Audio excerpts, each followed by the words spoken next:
Hello. Hello. Hi. Hello. Please say hello in the chat if you're here. Good day. Today is business day. We're going to talk about how to turn ideas into money. I'm Beth Reeves, care manager currently living in China, and I talk about different things each day. Balloon says, "Yay, money, money, money." Yes.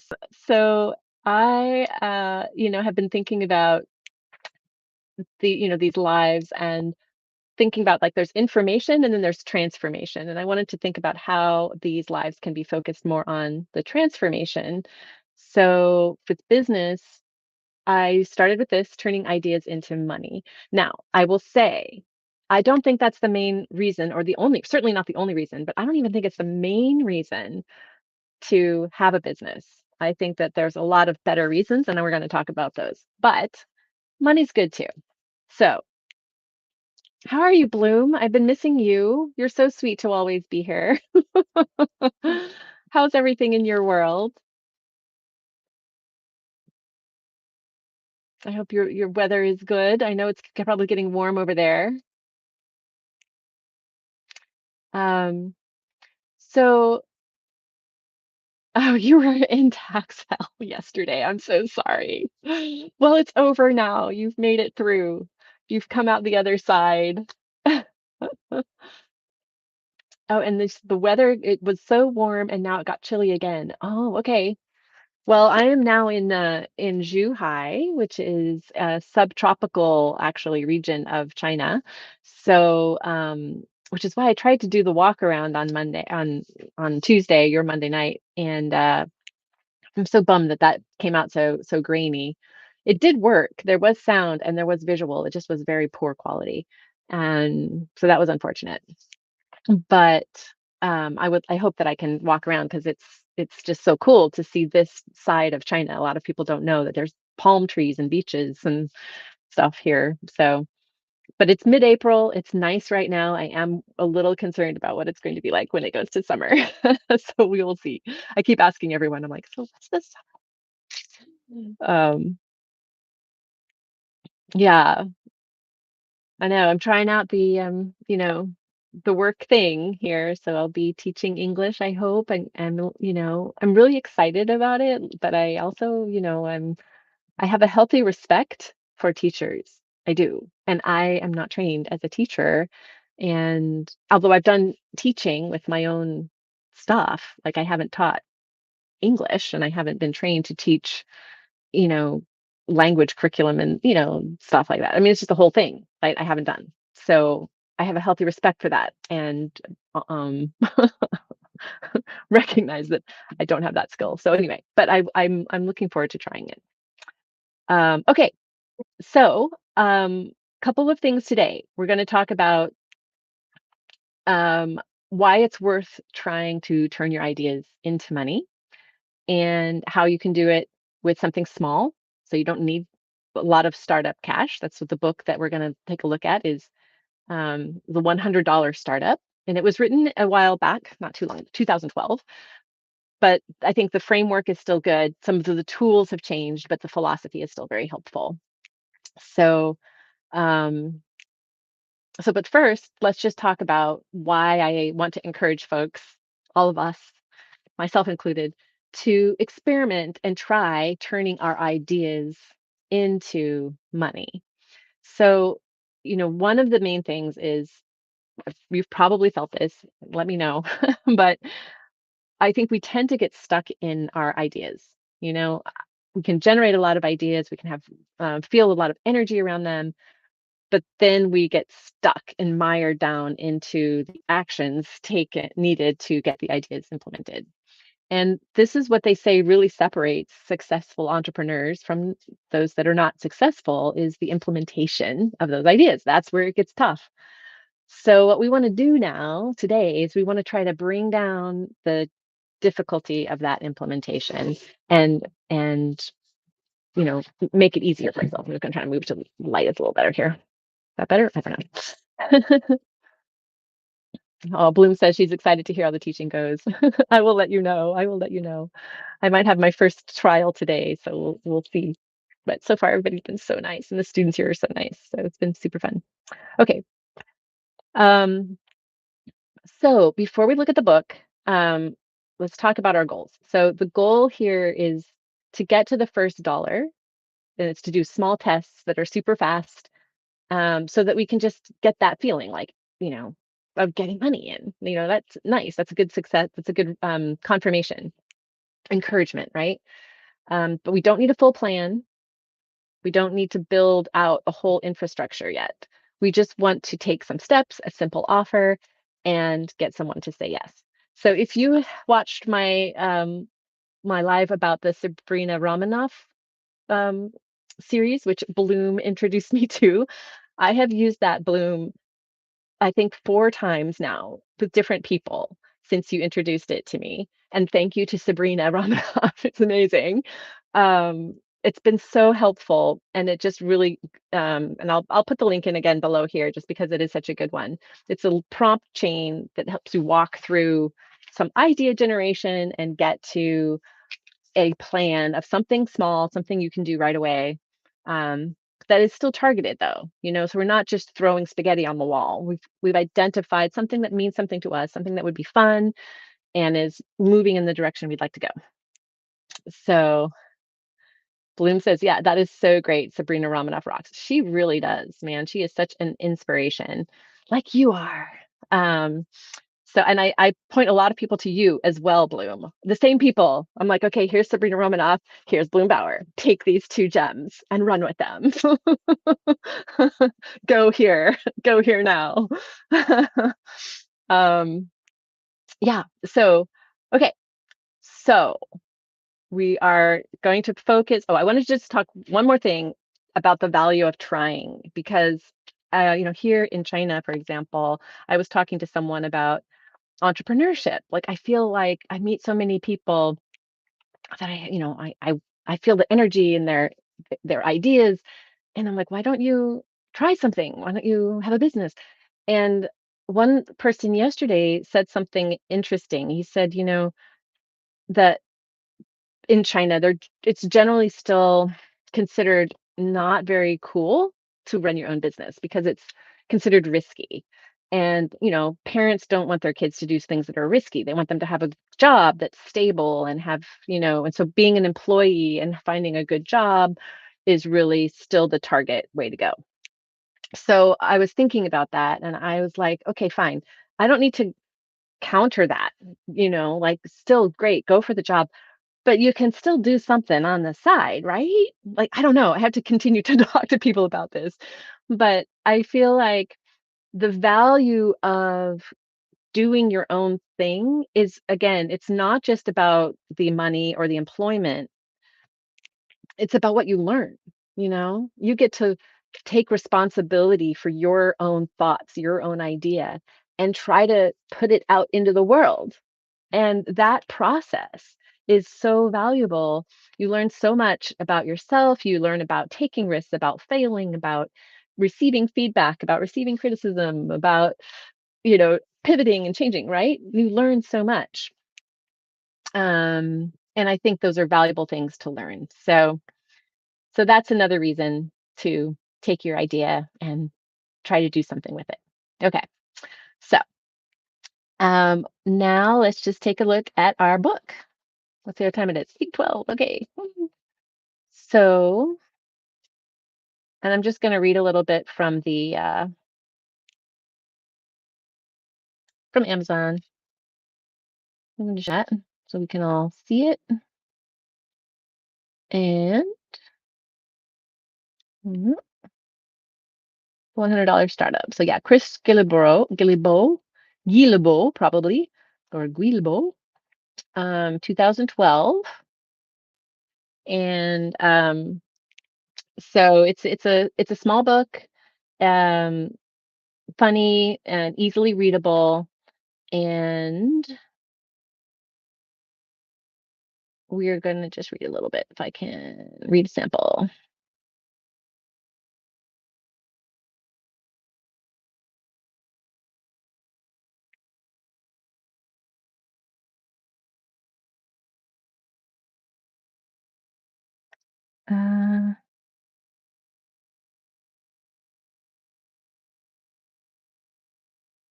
Okay, so let's see if you're still seeing what I'm seeing. Yeah.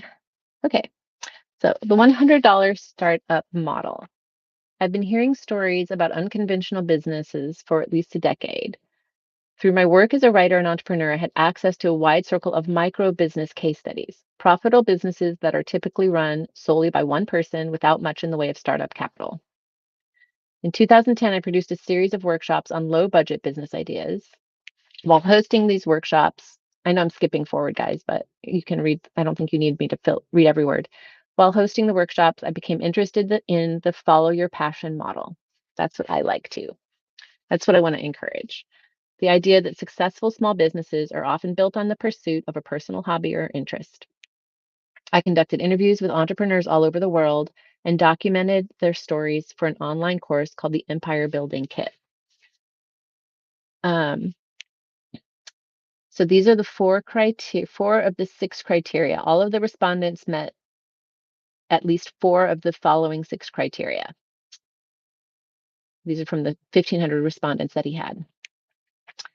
Follow your passion model. People interested in building a business based on a hobby or activity they're enthusiastic about.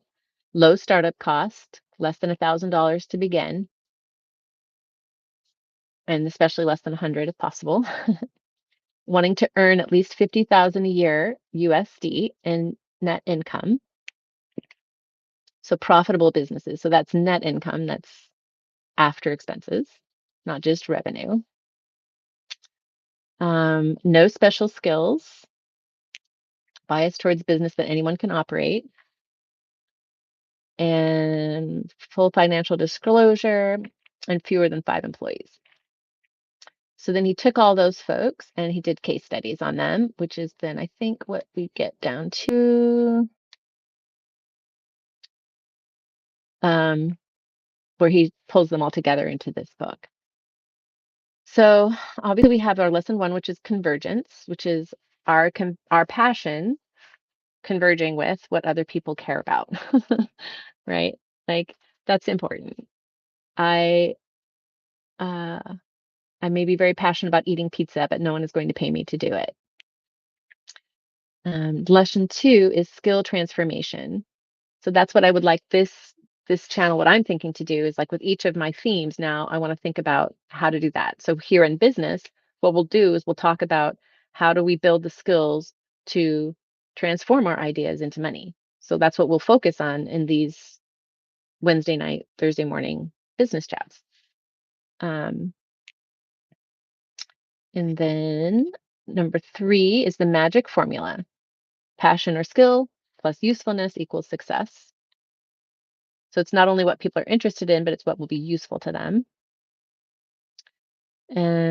And then in the book, we learn about the product or service, what we sell, who are the people that are willing to pay for that product or service, and then how do we get paid. So, um,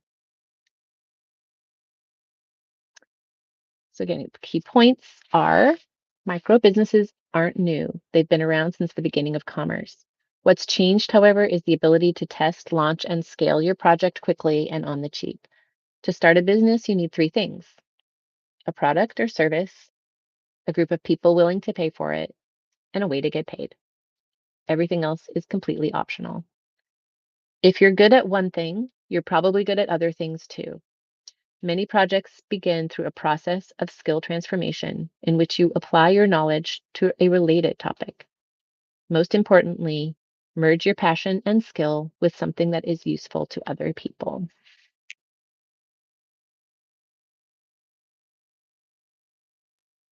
Okay, so um, I think that I just wanted to share like one of the things I was thinking being here in China today and like starting this new journey of teaching.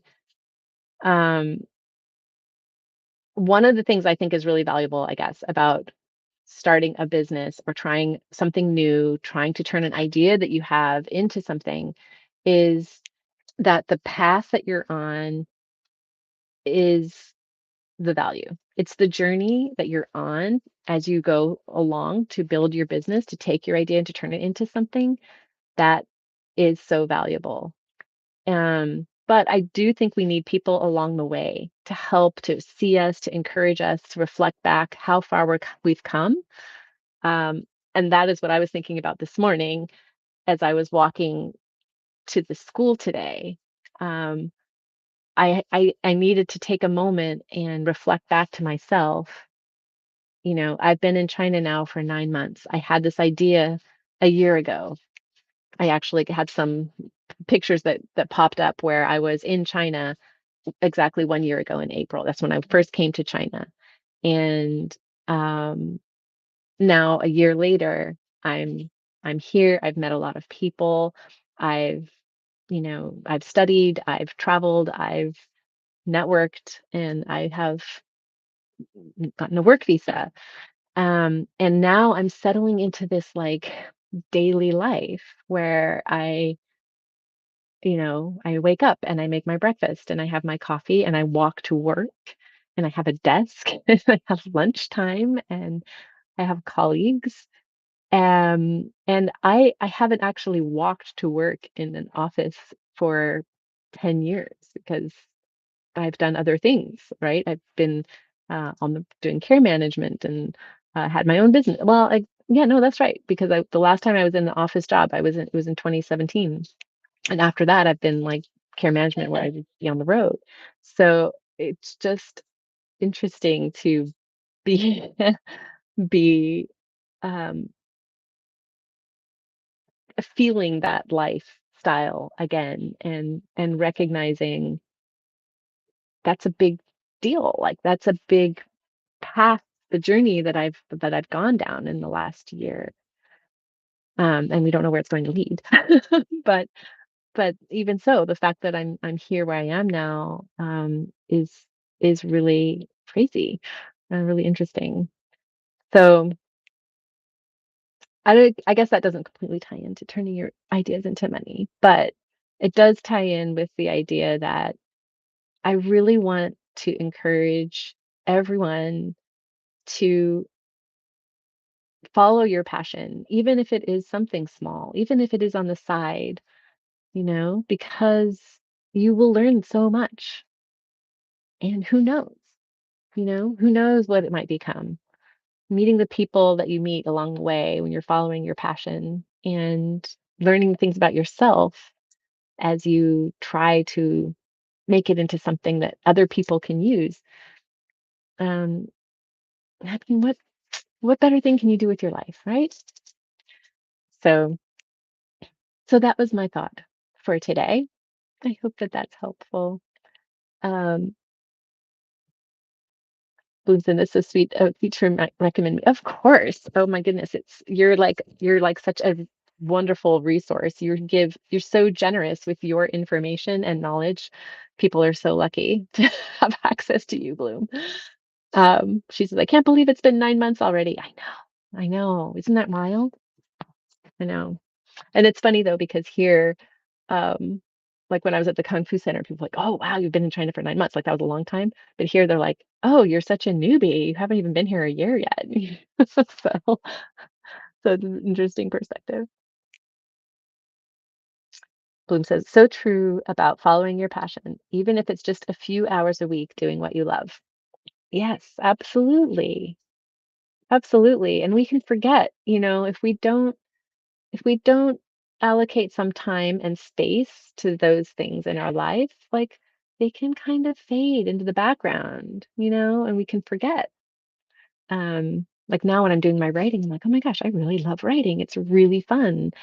And doing the art, like the AI art and everything, like, oh my gosh, like just doing video, I got to do some video filming with one of the musicians at the Kung Fu school and it's just pure creative joy. It was so much fun to just go out and film video for him. And, you forget if you don't do it, if you let it slide, it can just fade away and it'll still be there, but the voice will become very soft. Bloom says we have to give ourselves time for fun for sure. Absolutely. Absolutely.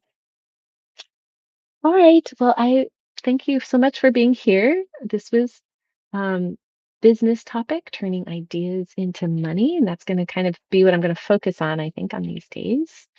And tomorrow will be health. Which will also be a transformation there. Getting healthy? I don't know. Probably something more specific than that.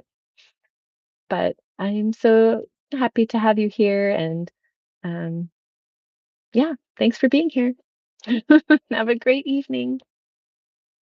Bye.